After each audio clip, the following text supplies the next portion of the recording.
બિહારના અલીનગરથી બીજેપીના સૌથી યુવા એમએલએ મૈથિલી ઠાકોરનો એક વિડીયો ઘણો વાયરલ થઈ રહ્યો છે। આ વિડીયોમાં તેઓ પબ્લિક વચ્ચે ઊભા રહીને પોતાના વિસ્તારમાં થતા વારંવાર પાવર કટ અંગે સીધા જ ઇલેક્ટ્રિસિટી ડિપાર્ટમેન્ટના અધિકારીઓ સાથે ફોન પર વાત કરી રહ્યા છે। તેઓ અધિકારીઓને કહે છે કે લોકો એવું કહે છે કે મૈથિલીજી તમારા જીત્યા પછી જ વીજળી વધારે કપાઈ રહી છે, જેનાથી તેમનું નામ ખરાબ થઈ રહ્યું છે। यहाँ के लोग बोल रहे हैं कि मैथिली जी आपके जीतने के बाद बिजली कटने लगा है। जी सही है। नाम खराब हो रहा है फिर हाँ देखिए क्या समझ बहुत सारा परेशानी मैडम यहाँ पे।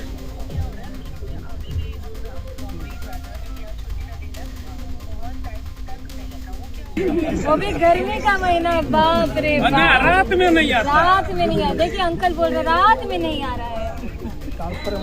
पक्का हम बोल दिए हैं। अब प्रीति जी को अब हमको करेंगे, अब 4 दिन में हम ठीक कर देंगे। वीडियो मैडम से बात कर। वीडियो मैडम से बात कर। बहुत अच्छी है मैडम, बहुत कोऑपरेटिव है। वीडियो मैडम बहुत आपकी कोऑपरेटिव तारीफ है, हो रही है बहुत ज्यादा। बहुत कोऑपरेटिव है, बढ़िया बहुत अच्छी काम कर रही बहुत है। अच्छी है प्रीति जी। कहीं कोई दिक्कत नहीं 2 है। दिन में प्रीति जी ठीक करवा देंगे। चल ठीक है।